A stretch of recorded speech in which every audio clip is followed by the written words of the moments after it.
তদন্তে গতি প্রকৃতি নিয়ে প্রশ্ন, রোগীদের ভোগান্তি আদালতকে উপেক্ষা। ফের 10 দফা দাবি সামনে রেখে কর্মবিরতিতে জুনিয়র ডাক্তাররা।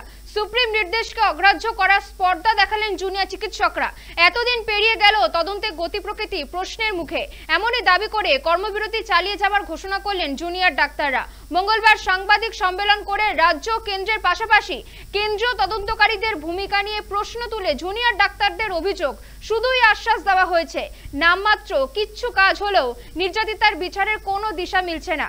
মঙ্গলবার সাংবাদিক সম্মেলন করে রাজ্য ও কেন্দ্রের পাশাপাশি কেন্দ্রীয় তদন্তকারীদের ভূমিকা নিয়েও প্রশ্ন তুলে জুনিয়র ডাক্তারদের অভিযোগ, শুধুই আশ্বাস দেওয়া হয়েছে। তাহলে রাজ্যের যে বেহাল স্বাস্থ্য ব্যবস্থা, সেই স্বাস্থ্য ব্যবস্থাকে তিনি সুপ্রিম কোর্টের অন্দরে লুকিয়ে গেলেন বলে আমরা মনে করি। সাধারণ মানুষের কাছে আমরা আন্দোলনকারীদের যদি দায়বদ্ধতা থেকে থাকে, তাহলে ইনফ্রাস্ট্রাকচার নিয়ে কেন আমরা কথা বলবো না? ইনফ্রাস্ট্রাকচারগত সমস্যা থেকে সাগর দত্ত, সিএনএমসি, বর্ধমান এবং রামপুরহাটের মতন ঘটনা। দ্বিতীয় ঘটনা 9ই আগস্টকে কেন্দ্র করে দোষীদের অবিলম্বে যদি গ্রেপ্তার করা না হয়, এই ঘটনার মোটিভ যদি সামনে না আসে, তাহলে আমরা কিভাবে এই ক্যাম্পাসের মধ্যে সুরক্ষিত বোধ করতে পারি? তাহলে এই দুটো জায়গা থেকে আমাদের কর্মবিরতির সিদ্ধান্ত। 10 দফা দাবিতে কর্মবিরতি চালিয়ে যাচ্ছেন সাগর দত্ত মেডিকেল কলেজের জুনিয়র চিকিৎসকরা।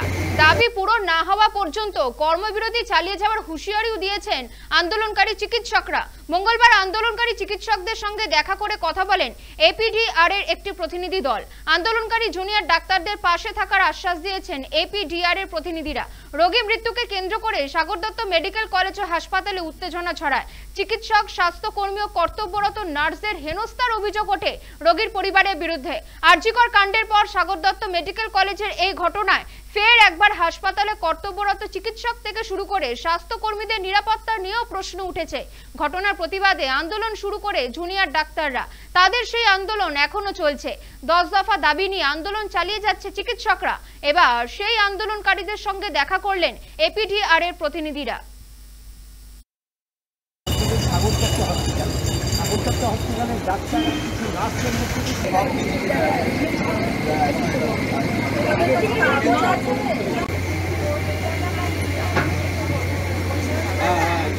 हमारे सोच और हमारे कर्म पर सुप्रीम कोर्ट की सुनवाई।